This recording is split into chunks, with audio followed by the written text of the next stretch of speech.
तारीफ करो जोर से। पहला यूहन्ना 5 उसकी 1 आयत से मैं पढ़ूंगा। जिसका ये विश्वास है कि यीशु ही मसीह है और वह परमेश्वर से उत्पन्न हुआ है, और जो कोई उत्पन्न करने वाले से प्रेम रखता है वह उससे भी प्यार करता है जो उससे उत्पन्न हुआ है। जब हम परमेश्वर से प्रेम रखते हैं, हम उसकी आज्ञाओं को मानते हैं, तो इसी से हम जानते हैं कि हम परमेश्वर की संतानों से प्रेम रखते हैं। क्योंकि परमेश्वर से प्रेम रखना यह है कि हम उसकी आज्ञाओं को माने और उसकी आज्ञाएं कठिन नहीं। क्योंकि जो कुछ परमेश्वर से उत्पन्न हुआ है वह संसार पर जय प्राप्त करता है, और वह विजय जिससे संसार पर जय प्राप्त होती है वह हमारा विश्वास है। पहला यूहन्ना 3 उसकी 15 आयत। जो कोई अपने भाई से बैर रखता है वह हत्यारा है, और तुम जानते हो कि किसी हत्यारे में अनंत जीवन नहीं रहता। फिर से पढ़ेंगे पहला यूहन्ना 5 उसकी 1 से 4 आयत। जिसका ये विश्वास है यीशु ही मसीह है, वह परमेश्वर से उत्पन्न हुआ है। जो कोई उत्पन्न करने वाले से प्रेम रखता है वह उससे भी प्यार रखता है जो उससे उत्पन्न हुआ है। आमीन। 4 आयत में लिखा, जो कुछ परमेश्वर से उत्पन्न हुआ पैदा हुआ वह संसार पर जय प्राप्त करता है। ये परमेश्वर की परफेक्ट प्लानिंग है कि वो आपको जय देने के लिए अपने पास बुलाता है। आपको ये मालूम है या नहीं? हाँ, विक्टोरियस लाइफ। इसलिए उसने कहा, मैंने तुच्छों को चुन लिया, मैंने बीमारों को चुन लिया, मैंने गरीबों को चुन लिया, मैंने छोटों को चुन लिया, एक जयवंत जीवन देने के लिए। और जब आपको यह मालूम हो जाए कि यह परमेश्वर का प्लान है कि मैं जिस मर्जी जाति से हूं, जिस मर्जी बैकग्राउंड से हूं, गरीब हूं या अमीर हूं या आगे हूं या पीछे हूं, इससे कोई मतलब नहीं। परमेश्वर की इच्छा यह है कि मैं एक विक्टोरियस, एक जयवंत जीवन जीऊं। वो आपकी मैरिड लाइफ में हो, आपकी स्पिरिचुअल लाइफ में हो, वो आपकी फाइनेंस लाइफ में हो, हर तरफ से परमेश्वर ने आपको जय देने के लिए अपने पास बुलाया। हालेलुया। अब बात यह है कि उस जय को पाने का तरीका हमें बाइबल बताती है। अगर हम फ्रिज खरीदते हैं, टीवी खरीदते हैं और हमें मालूम नहीं वो कैसे चले, एक बुक उसके साथ मिलती है जिसमें लिखा होता है ये चलता कैसे। अगर हम उस बुक को छोड़ दें और बैठ के रोते रहें कि ये चल नहीं रहा, मेरे को पता नहीं चलाना कैसे है, तो इसमें टीवी बनाने वाले का कोई कसूर नहीं। कसूर आपका है जिसको बुक पढ़नी नहीं आती और उसको चलाना नहीं आता। अब परमेश्वर ने कहा, कहता है जिसको ये विश्वास है कि प्रभु यीशु ही मसीह है, यानी जो बपतिस्मा ले चुका है, जो परमेश्वर पे विश्वास करता है, कहता वो परमेश्वर से पैदा हुआ है। बोलो अपने पड़ोसी को, तुम परमेश्वर से पैदा हुए हो। फिर से बोलो अपने पड़ोसी को, बोलो अगर तुम्हें, बोलो पड़ोसी को, बोलो अगर तुम्हें विश्वास है कि यीशु परमेश्वर है, मसीह है, तो तुम प्रभु से पैदा हुए हो। आमीन। अब उसने कहा, अगर तुम्हें यह विश्वास है कि यीशु मसीह परमेश्वर है तो तुम परमेश्वर से पैदा हुए हो। कहता अगर तुम ये मानते हो कि तुम परमेश्वर से पैदा हुए हो तो तुम उन सब चीजों से प्यार करोगे जो परमेश्वर से पैदा हुई, यानी तुम अपने भाइयों से भी क्या करोगे। कहता अगर तुम ये कहो कि मैं अपने बाप से प्यार करता हूं और अपने बाप के दूसरे बेटों और बेटियों को नफरत करो, कहता तुम में अनंत जीवन नहीं है, क्योंकि तुम अपने भाई से क्या करते हो, बैर करते हो। पहला यूहन्ना 3 उसकी 15 को पढ़ेंगे। जो कोई अपने भाई से बैर रखता है वो मर्डरर है, कहा वो मर्डरर है, वो हत्यारा है, वो कातिल है। जैसे 302 की धारा लगती है ना फिर कत्ल करने, कहता वो मर्डरर है। अगर तुम अपने भाई से नफरत करते हो, बैर करते हो, उसकी टांगे खींचते हो, कहता तुम एक हत्यारे हो, और एक हत्यारे में कभी भी अनंत जीवन नहीं रहता। अब पहला यूहन्ना 5 उसकी 2 में लिखा, जब हम परमेश्वर से प्रेम रखते हैं तो उसकी आज्ञाओं को मानते हैं, और इसी से हम जानते हैं कि हम परमेश्वर की संतानों से प्रेम रखते हैं। उसने कहा अगर तुम कहो कि मैं परमेश्वर से प्यार करता हूं, तो उसने कहा अगर तुम परमेश्वर से प्यार करते हो तो तुम उसकी आज्ञाओं को क्या करोगे, मानोगे। और उसने कहा इसी से हम जानते हैं कि हम परमेश्वर की संतानों से क्या करेंगे? प्रेम करेंगे। कहता अगर कोई ये कहे मैं अपने बाप से प्यार करता हूं और अपने भाइयों से नफरत करे तो वो अपने बाप से असल प्यार नहीं करता। परमेश्वर ने कहा अगर तुम अपने भाई से बैर करते हो तो तुम हत्यारे हो। उसने ये नहीं कहा तुम में कमी है या तुम जेलसी वाले बंदे हो या तुम में ये थोड़ी सी कमी है। उसने कहा कमी वमी नहीं है, तुम मर्डरर हो, तुम हत्यारे हो और किसी हत्यारे में अनंत जीवन नहीं रहता। आगे उसने कहा क्योंकि परमेश्वर से प्रेम रखना यह है कि हम उसकी आज्ञाओं को माने और उसकी आज्ञाएं मुश्किल नहीं, क्योंकि जो कुछ परमेश्वर से उत्पन्न हुआ है वह संसार पर जय प्राप्त करता है और वह विजय जिससे संसार पर जय प्राप्त होती है हमारा विश्वास है। अब उसने कहा इंग्लिश में For whatsoever is born of God overcometh the world। जो कुछ परमेश्वर से पैदा हुआ वो संसार पर जय प्राप्त करता है। प्रॉब्लम कहां पे? आप चाहे जानते हो चाहे ना जानते हो, पर शैतान इन वचनों को जानता है। आपको मालूम, वो इन वर्ड्स को जानता है। इसीलिए जब वो यीशु मसीह के पास आया और उसे मालूम था कि मैं यीशु मसीह को आके ऐसे ही कुछ नहीं कहूंगा, मैं उसको ऐसे नहीं भरमा सकता क्योंकि ये वचन का जानकार है। उसने यीशु मसीह को आके बोला अगर तू परमेश्वर का बेटा है तो अपने आप को इन चर्च की इस भवन की ऊपर से नीचे गिरा दे, अपने आप को यहां से नीचे गिरा दे, तो तेरे वचन में लिखा है तेरे पिता के कि तेरे दूत आएंगे और तुझे संभाल लेंगे। और परमेश्वर जो वचन जानते थे उसने कहा शैतान ये भी लिखा है कि तू अपने परमेश्वर और प्रभु की कभी भी परीक्षा ना कर। जब पौलुस के हाथ में सांप ने डंक मारा था तो पौलुस सांप से पंगे नहीं ले रहा था, वो जंगल में जाके कोबरा नहीं पकड़ा था कि देखता मैं केड़ा सांप मैनू वड़दा। बाइबल कहती वो आग जलाने के लिए लकड़ियां बटोर रहा था और अचानक सांप ने काटा और उसको कुछ नहीं हुआ। वो शैतान के पास नहीं गया। शैतान अगर आपके पास आता है तो परमेश्वर आपको बचाएगा, लेकिन खुद शैतान के पास नहीं जाना। ये बात परमेश्वर को मालूम थी और बाइबल कहती यीशु मसीह ने कहा लिखा है शैतान की तू कभी अपने प्रभु अपने परमेश्वर की परीक्षा ना कर। इसका मतलब क्या कि अगर आप वचन नहीं जानते तो शैतान इन्हीं वचनों का इस्तेमाल वो आपके खिलाफ करता है। और बाइबल कहती है कि जो कुछ परमेश्वर से पैदा हुआ, जन्मा, बॉर्न हुआ, वो संसार के ऊपर क्या प्राप्त करता है? जय प्राप्त करता है। इस संसार के ऊपर क्या प्राप्त करता है? जय। इंग्लिश में लिखा ओवरकम है।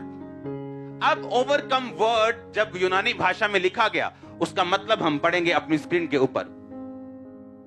उसका मतलब है निकाओ। निकाओ का मतलब subdue, overcome, prevail, get the victory. और निकाओ शब्द निकला नाइक शब्द से। नाइक का मतलब है मीन्स ऑफ सक्सेस, विक्ट्री। परमेश्वर ने कहा अगर जब हमें यह बात मालूम नहीं होती कि वचन में ही हमारी जय है, हम अगर वचन को नहीं जानेंगे, नहीं समझेंगे तो हम जय प्राप्त नहीं कर सकते। क्योंकि आज लोग ये नहीं जानते। परमेश्वर ने कहा अगर तुम मुझसे पैदा हुए हो तो तुम संसार पर क्या प्राप्त करोगे? जय, ओवरकम कर जाओगे। शैतान तुम पे अटैक करेगा, तुम्हारे फाइनेंस के ऊपर, तुम ओवरकम करोगे। वो तुम्हारी सेहत के ऊपर अटैक करेगा, तुम जय पाओगे। तुम्हारी मैरिज पे कर सकता है, जय पाओगे। तुम्हारे घर पे कर सकता है, तुम्हें हरा नहीं पाएगा वो, तुम हमेशा ओवरकम कर जाओगे। एवरी टाइम 100 में से 100 बार तुम जीतोगे। परमेश्वर ने कहा तुम इस संसार के ऊपर धड़ल्ले से जय प्राप्त करोगे। पर कहता उसका एक तरीका है, उसका तरीका परमेश्वर ने निशानी दी है। कहता जो कुछ कोई मुझसे पैदा हुआ वो संसार पर क्या प्राप्त करेगा?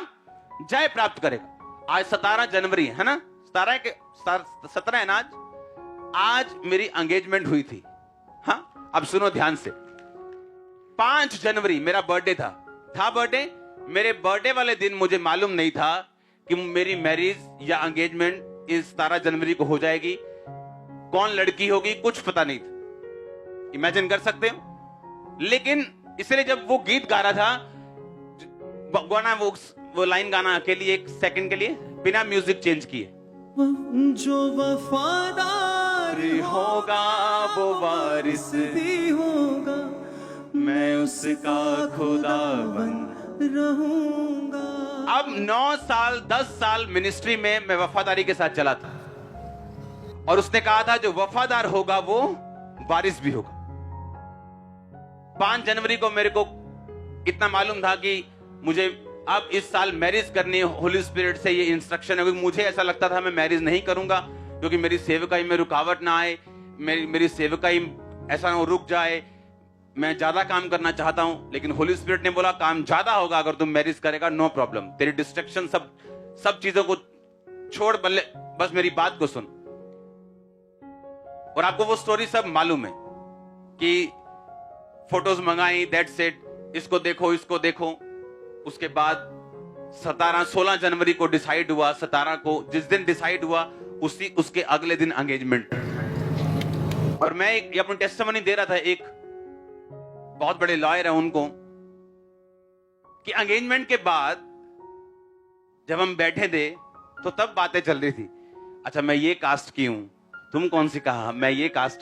एंगेजमेंट के बाद घर नहीं देखा, कुछ नहीं देखा। और अब मैं आपको ये दावा कर सकता हूं, मेरी मैरिज लाइफ के जैसे किसी की लाइफ नहीं होगी, मैं सच कह रहा हूं। जब परमेश्वर आपको आत्मा में चलाता है, आपको जात मिलाने की जरूरत नहीं पड़ती। फिर वो बता रही थी, अच्छा मैं कहां से हूं, मैं ये एक अरोड़ा खत्री होते हैं उनसे, अच्छा तुम, मैं रविदास से बिरादरी से हूं, अच्छा मेरा घर इस गांव में, अच्छा मेरा यहां। एंगेजमेंट के बाद की बात कर रहा हूं, पहले की नहीं। जब हम शरीर से चलते हैं, अच्छा जात मिलनी, अच्छा पैसा मिलना चाहिए, अच्छा सब कुछ मिलना चाहिए, बाद में चाहे छितर पनीर की रोटी भी घर रोज पके। क्यों? अगर हम स्पिरिट में चलेंगे। उसने कहा कि तू मुझसे पैदा होगा, तू हर चीज पे ओवरकम कर जाएगा, तेरी लाइफ का हर स्ट्रगल विक्ट्री में बदलेगा, जीत में बदल जाएगा। अगर तुम किससे पैदा होगा? मुझसे। अब परमेश्वर ने कहा अगर तुम मुझसे पैदा हुआ है तो उसकी एक निशानी होगी, तू उन सबसे प्यार करेगा जो मुझसे पैदा हुए। अगर तेरे में यह बात नहीं है तो तू झूठा है, मर्डर है, तू हत्यारा है। आप जानते हैं हेवन फुल ऑफ सरप्राइजेस होगा, क्योंकि जिन लोगों को आप स्टेजेस पे देखते हैं वहां पे वो लोग नहीं होंगे। बहुत से लोग जिनको आप बड़े बड़े स्टेजेस पे देखते हैं वहां नहीं होंगे। और आप हैरान होंगे, ये कैसे हो गया, ये तो फलाना नहीं है, वहां रहता था। और आपको मालूम होगा कि ये स्वर्ग में है ही नहीं। सामने से हालेलुया बोल के सरमन देना या मिनिस्ट्री करना या गाना या बैठना या बिलीवर बनना या वॉलंटियर बनना, इस बात से आप स्वर्ग नहीं जाते जब तक आप अंदर से अपने भाई से प्यार नहीं करते। और आज इस चीज में लोग फेल हो चुके हैं, टोटल फेल। और परमेश्वर क्या कहता है? और नुकसान किसका है? नुकसान उसका नहीं जिससे नफरत की जा रही, वो हमेशा आपको बढ़ता मिलेगा। नुकसान उसका है जो नफरत कर रहा है, क्योंकि परमेश्वर ने कहा फिर तुम में अनंत जीवन नहीं रहेगा। जब वो अपने फाइनेंस में चलेगा, उसको तरह तरह के एक्सक्यूज मिलेंगे। अच्छा ये अगर ये होता ना तो फिर आप चाक देना ही कम, ज्यादा होता ना यार फिर सेट हो जाना ही कम। अपनी फैमिली में, अपनी लाइफ में, अपने आसपास, उसको वो कभी वो रिलीज, वो ब्लेसिंग, वो फ्लो कभी नहीं मिलता जिसकी वो एक्सपेक्टेशन रखता है परमेश्वर से कि ऐसा मेरी लाइफ में हो, या मेरी फैमिली में हो, या मेरे फाइनेंस में हो, या मेरी मिनिस्ट्री में हो। उसको कभी ऐसा नहीं मिलता, क्योंकि अनंत जीवन, इटर्नल लाइफ, जो सिर्फ स्वर्ग से शुरू नहीं होती, जिस दिन आप क्रिश्चियन बनते तब से शुरू होती। वो आपके फाइनेंस में फ्लो करती, आपके शरीर में फ्लो करती, वो आपके परिवार में फ्लो करती, आपके मानसिक जीवन में फ्लो करती, स्पिरिचुअल लाइफ में फ्लो करती। और जब वो आपकी लाइफ में फ्लो करना शुरू करती है, आपकी लाइफ में लाइफ बढ़ती, आप जीवित होते हैं, अपनी हर एक पहलू में, हर एक चीज में आप जीवित होते हैं। और जब आप बैर करते हैं, नफरत करते हैं, वो आप नहीं जानते वो चीजें गायब हो जाती। आप दुनिया के सामने वही रहते हैं, आपकी शक्ल चेंज नहीं होती, पर आपकी स्पिरिचुअल पोजीशन जो है वो बदल जाती। फिर से पढ़ेंगे इसको, पहला यूहन्ना 5। जिसका यह विश्वास है कि यीशु ही मसीह है, वह परमेश्वर से पैदा हुआ है। जो कोई उत्पन्न करने वाले से प्रेम रखता है, वह उससे भी प्यार करता है जो उससे पैदा हुआ हो। यानी जो कोई परमेश्वर से प्यार करता है वह उससे भी प्यार करता है जो परमेश्वर से पैदा हुआ हो। जब हम परमेश्वर से प्यार करते हैं तो उसकी आज्ञाओं को मानते हैं और इसी से हम जानते हैं कि हम परमेश्वर की संतानों से प्यार करते हैं। परमेश्वर ने कहा अगर तुम भी अपने प्रेम करने वालों से प्रेम करो, जो तुमसे प्यार नहीं करते उनसे नफरत करो, तो तुम में और अन्य जातियों में मैं कोई फर्क नहीं समझता। आज बड़ी बड़ी बातें करने से ये बेटर है कि कलीसिया अपने बेसिक में चले। एक मकान पे अच्छे से अच्छा पेंट, अच्छे से अच्छा ईंटें, सरिया, अच्छा फर्नीचर, बेस्ट सीलिंग लगा के अगर उसका बेस कमजोर छोड़ दोगे तो एक दिन उल्टा और शर्मिंदगी होगी, क्योंकि लोग बोलेंगे कि क्या बेस्ट से बेस्ट सामान लगाया लेकिन मकान ढह गया। इससे अच्छा यह कि लोगों की परवाह ना करते हुए अपना बेस स्ट्रांग करो, चाहे वो घर थोड़ी देरी से बने, मुश्किल बने, लेकिन जब वो बन जाए वो एक सदा का घर हो। और ऐसा करने के लिए प्रभु ने आपको अपने पास बुलाया। परमेश्वर ने कहा अगर तुम मुझसे प्यार करोगे तो मुझसे जो जन्मा है तुम उससे भी प्यार करोगे। चाहे वो तुम्हारे साथ सेम विश्वास नहीं शेयर करता तो भी, उसकी डॉक्ट्रिन थोड़ी अलग हो तो भी, अगर वो तुम्हारे साथ सहमत नहीं है तो भी, पर कहता अगर तुम बैर करते हो तुम एक मर्डरर हो। परमेश्वर तुम्हें एक मर्डरर की निगाहों से देखते। आज प्रॉब्लम पता क्या है चर्च में? आज प्रॉब्लम यह है कि जब एक पापी चर्च में आता और छाती पीट के बोलता है, रो के कहता खुदावन मैं पापी हूं, और लिखा चुंगी, एक बंदा आता और बोलता है कि परमेश्वर ये चुंगी लेने वाला जो कह रहा है ना मैं पापी हूं, मैं इससे बड़ा अच्छा हूं। आप प्रेयर करी दी है पता? हम प्रेयर करते हैं, पता दान कितना देते हैं, और परमेश्वर ने कहा वो धर्मी और तू पापी। हम जितना मर्जी अच्छा काम कर लें, जब तक हमारा टीचर हमारी कॉपी चेक करके उस पर गुड नहीं लिख देगा तब तक वो सस्पेंस बना रहता है। हाँ या ना? हम जितना मर्जी अच्छा कर लें, जब तक हमारा टीचर उस पर वेरी गुड नहीं लिखता, उसे पास नहीं करता, तब तक वो पास नहीं। आज जब हम बेसिक भूल जाते हैं और बड़ी बड़ी बातें करना शुरू कर देते हैं, एंड में शर्मिंदगी कुर्सी पर बैठ के उन लोगों का इंतजार कर रही है, उनको मालूम नहीं। क्योंकि ये होगा, क्योंकि अनंत जीवन किसी हत्यारे में नहीं रहता।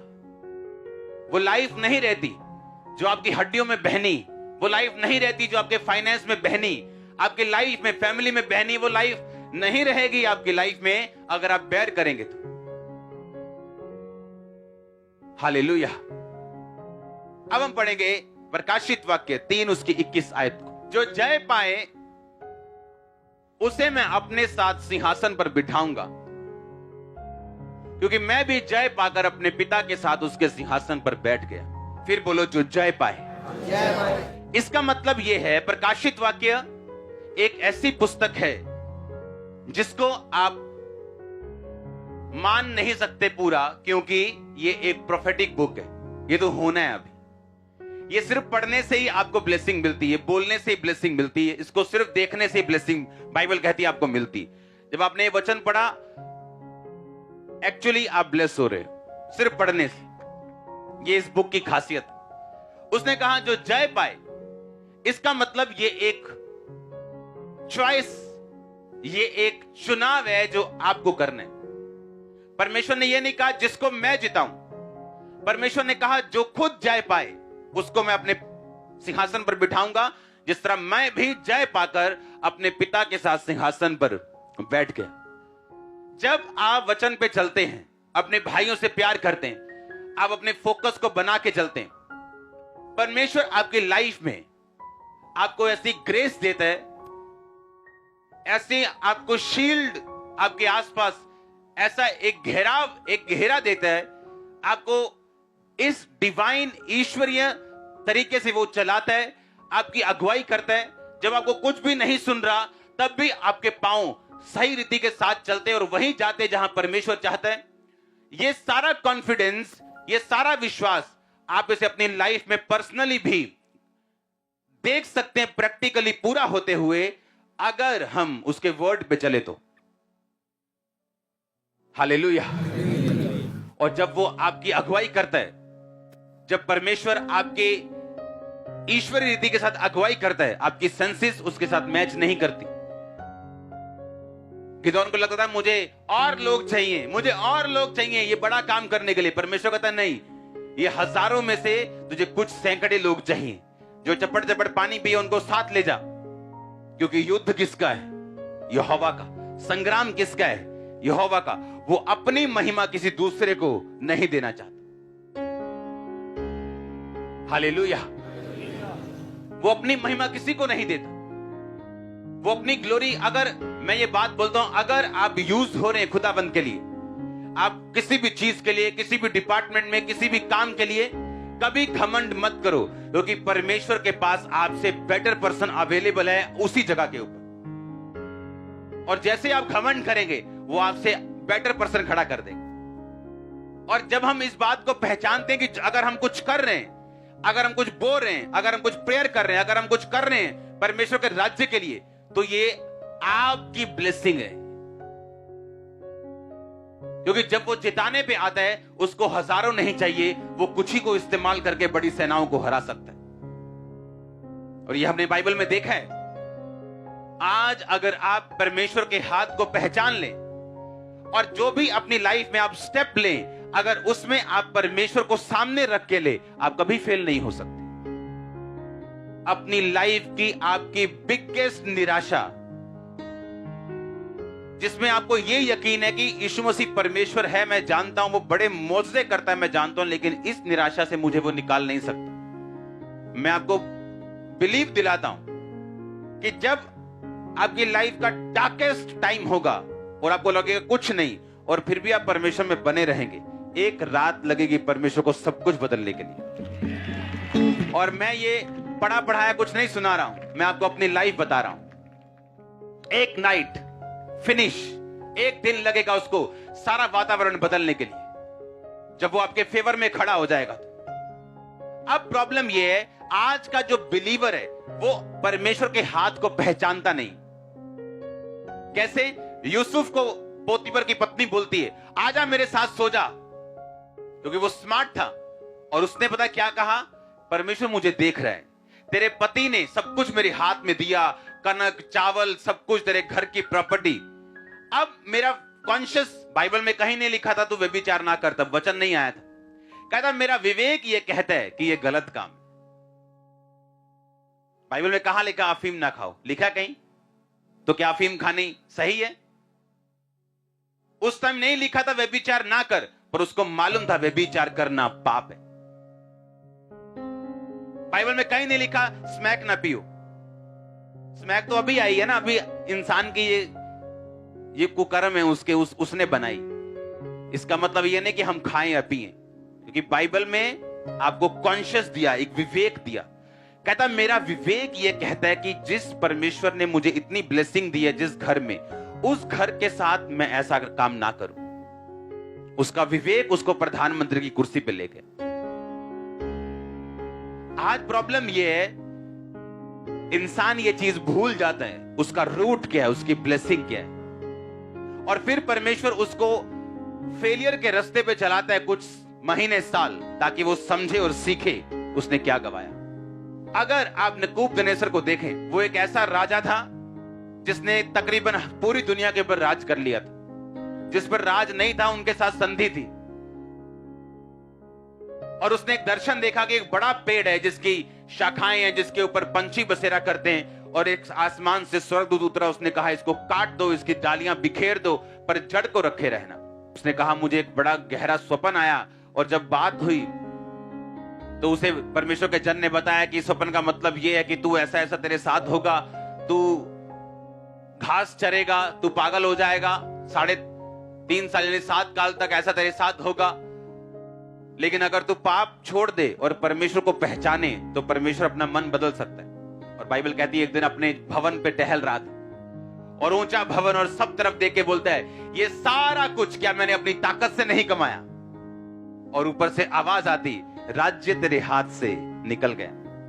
उसको मेंटली अपसेट का दौरा पड़ता है, घास चरता है, बैलों के साथ रहता है, नाखून बढ़ जाते हैं, बाल बढ़ जाते हैं, और 3.5 साल बाद परमेश्वर 2 सेकंड के लिए उसकी बुद्धि को, आंखों को खोलता है और वो आसमान की ओर देख के बोलता है, परमेश्वर तू ही राज देता है और तू ही वापिस लेता है।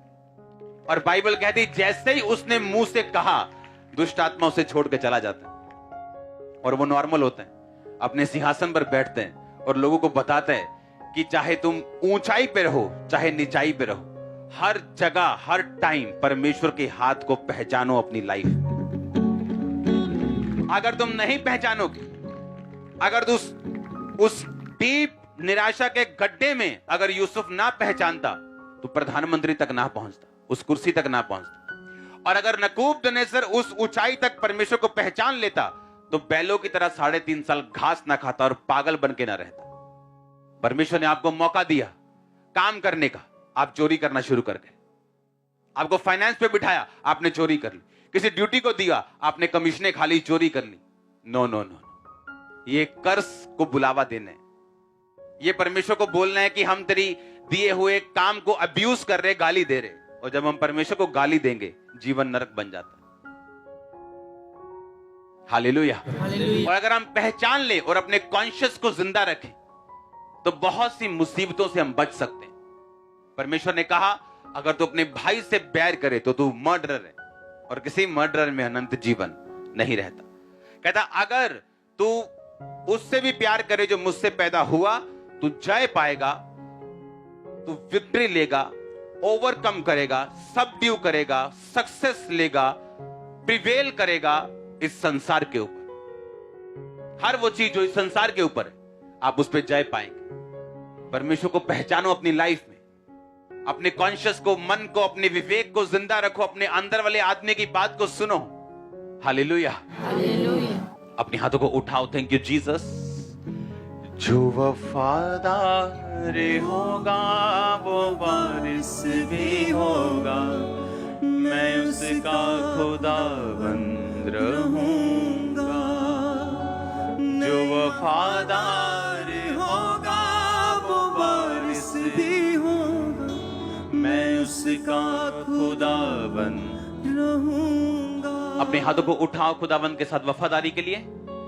अपने गुनाहों की क्षमा मांगो, माफी मांगो, क्लीन लाइफ मांगो, साफ जिंदगी, क्लीन जिंदगी, कॉन्शियस अपना जीवित खुदाबंद को बोलो कि वो करे। अपने गुनाहों की क्षमा मांगो, क्योंकि बाइबल ऐसा कहती है जब पाप आता है, जब हम कॉन्शियस से नहीं चलते तो शर्मिंदगी उसके बाद हमें फॉलो करती। खुदाबंद को बोलो, खुदाबंद मुझे हर एक शर्मिंदगी से बचा, मुझे जय दे खुदाबंद। मैं अपने भाई से प्यार करता हूं, मैं अपने विवेक के अनुसार चलता हूं। हिलाओ अपने हाथों को और मांगो परमेश्वर से। आज ग्रेस यहां पे मौजूद है, उस वफादारी के अभिषेक और उसके मसे को मांगो।